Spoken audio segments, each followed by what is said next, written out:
بسم اللہ الرحمن الرحیم الحمد للہ رب العالمین والصلاة والسلام علی سید المرسلین۔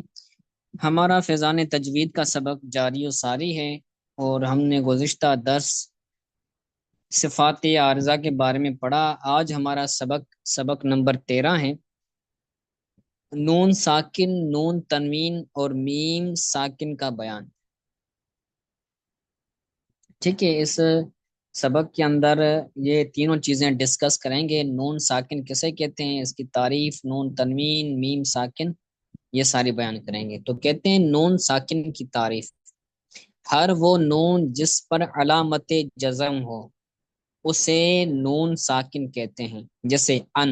اب نون کے اوپر کیا ہے، یہ جزم ہے، اس کو جزم بھی کہتے ہیں اور سکون بھی کہتے ہیں، دونوں طرح اس کو کہا جا سکتا ہے۔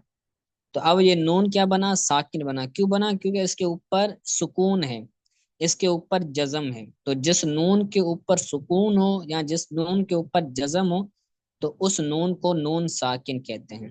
ٹھیک ہے۔ نون تنوین، تنوین کی ادائیگی میں جو نون کی آواز پیدا ہوتی ہے اسے نون تنوین کہتے ہیں۔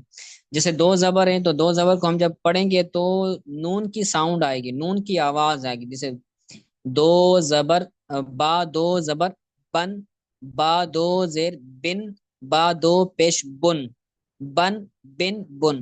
اب یہ جو نون کی ساؤنڈ آ رہا ہے، نون کا جو آواز آ رہا ہے، یہ نون تنوین ہے۔ تنوین کی ادائیگی کی دو زبر دو زیر دو پیش، یہ کیا ہے، یہ تنوین ہے۔ جب ہم اس کو ادا کریں گے، اس کو پڑھیں گے، تو جو نون کی آواز پیدا ہوگی نا، تو اس نون کی آواز کو نون تنوین کہتے ہیں۔ ٹھیک ہے۔ اب نون ساکن اور نون تنوین کا فرق کیا ہے، وہ فرق بیان کریں۔ کہتے ہیں کہ نون ساکن نون تنوین میں 4 اعتبار سے فرق ہے۔ نون تنوین اور نون ساکن کے درمیان 4 فرق ہیں۔ نون ساکن، نون ساکن کلمے کے درمیان اور آخر میں آتا ہے، جیسے ان، امت، من۔ جو نون ساکن ہوتا ہے یا کلمے کے درمیان میں آتا ہے یا پھر کلمے کے آخر میں آتا ہے، لیکن جو نون تنوین ہوتا ہے وہ کلمے کے آخر ہی میں آتا ہے۔ نون تنوین کبھی بھی کلمے کے شروع میں، کلمے کے درمیان میں نہیں آئے گا۔ نون تنوین ہمیشہ آخر میں آتا ہے، لیکن جو نون ساکن ہے وہ شروع میں نہیں آتا، کیونکہ ساکن سے جو ابتدا ہوتی ہے وہ محال ہوتی ہے، اس لیے درمیان میں نون ساکن آئے گا یا پھر آخر میں آئے گا۔ ٹھیک ہے، یہ پہلا فرق تھا۔ دوسرا فرق کہتے ہیں نون ساکن جو ہوتا ہے وہ اسم پر بھی آتا ہے، فعل پر بھی آتا ہے اور حرف، ان تینوں میں آتا ہے۔ اسم میں جیسے انبیاء، اب جو نون ساکن ہے یہ اسم میں، انبیاء، اب یہاں پر انبیاء اسم ہے اور اس اسم میں نون ساکن آیا ہے۔ اور فعل کے اندر جیسے ین ابون، ین ین اون، تو ین اون میں جو نون ہے یا کے بعد نون، تو یہ نون ساکن ہے اور یہ فعل کے اندر آیا ہے۔ من کے اندر جو نون ساکن ہے وہ حرف کے اندر آیا ہے۔ تو جو نون ساکن ہوتا ہے وہ اسم، فعل، حرف تینوں میں آتا ہے، جبکہ جو نون تنوین ہوتا ہے وہ صرف اسم کے آخر میں آتا ہے، جیسے کلیم، حبیب، رفیق۔ تو جو تنوین، نون تنوین ہوتا ہے وہ ہمیشہ ہمیشہ اسم میں آتا ہے، کیونکہ تنوین جو ہے وہ اسم کا خاصہ ہے۔ آپ نے صرف کے اندر پڑھا ہوگا یا نحو کے اندر پڑھا ہوگا کہ تنوین جو ہے وہ اسم کا خاصہ ہے۔ ٹھیک ہے، تو یہ دوسرا فرق ہو گیا۔ تیسرا فرق بیان کرتے ہیں نون ساکن اور نون تنوین میں۔ کہتے ہیں نون ساکن لکھا بھی جاتا ہے اور پڑھا بھی جاتا ہے۔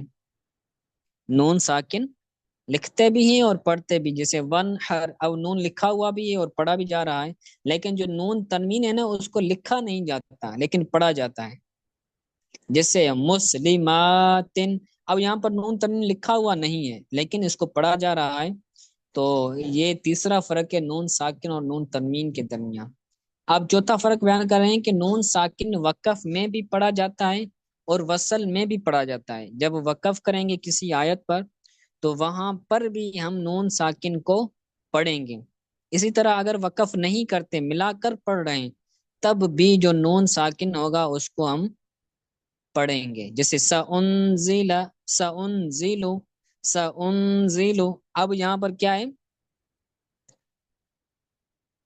یہ وقف کے بغیر ہے، وصل ہے، سأنزل. ٹھیک ہے، تو یہاں پر نون کو پڑھا گیا. اسی طرح رب، رب العالمین، رب العالمین، رب العالمین وقف کی صورت میں. تو نون ساکن بنے گا، اور جب نون ساکن بنے گا وقف کی صورت میں تب بھی نون کو کیا کریں گے، ہم پڑھیں گے. وقف ہو یا وصل ہو، وقف ہو یا نہ ہو، بہر صورت نون ساکن کو پڑھا جائے گا. لیکن نون تنوین وصل، وصلن تو پڑھا جاتا ہے. جیسے سواء علیہم، جب وقف کریں گے، وقف نہیں کریں گے، وصل کریں گے، ملا کر پڑھیں گے آیت کو، تو تب تو نون تنوین کو پڑھا جائے گا.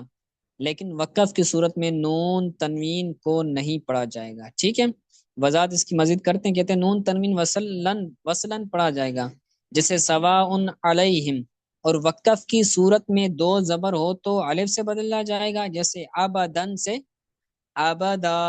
دو زبر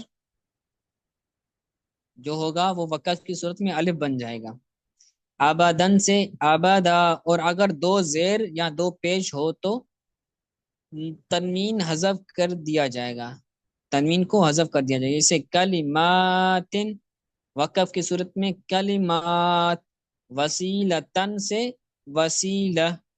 تو جب دو زیر ہو یا پھر دو پیش ہو، تو دو زیر دو پیش ہونے کی وجہ سے جب ہم اس کو وقف کریں گے تو تنوین کو حذف کر دیا جائے گا، تنوین کو ختم کر دیا جائے گا، اور آخر جو ہوگا وہ ساکن ہو جائے گا. لیکن دو زبر جو ہوں گے وہ الف سے تبدیل ہو جائیں گے، جیسے ابدن سے ابدا.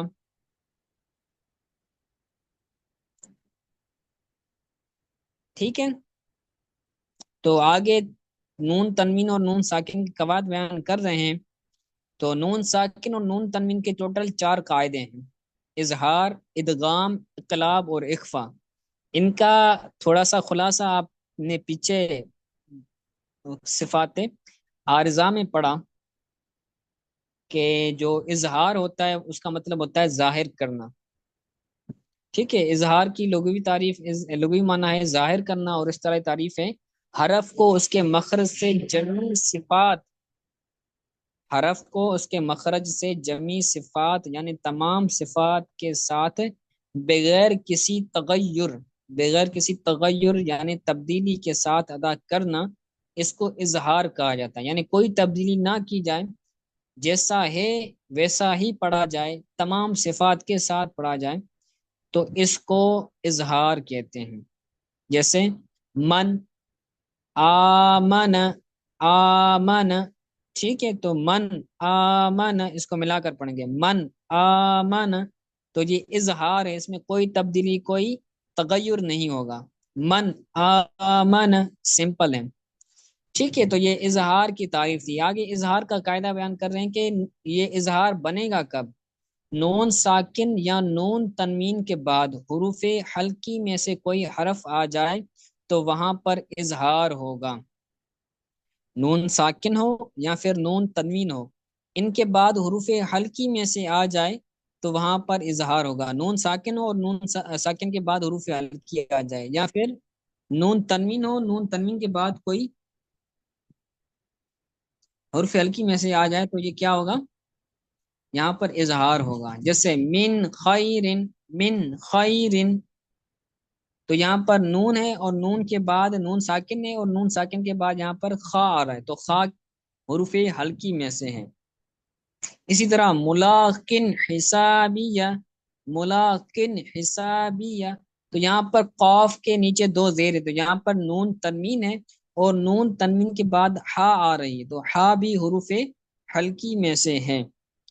تو نون تنوین کے بعد یا نون ساکن کے بعد حروف حلقی میں سے آ جائیں تو اظہار ہوگا.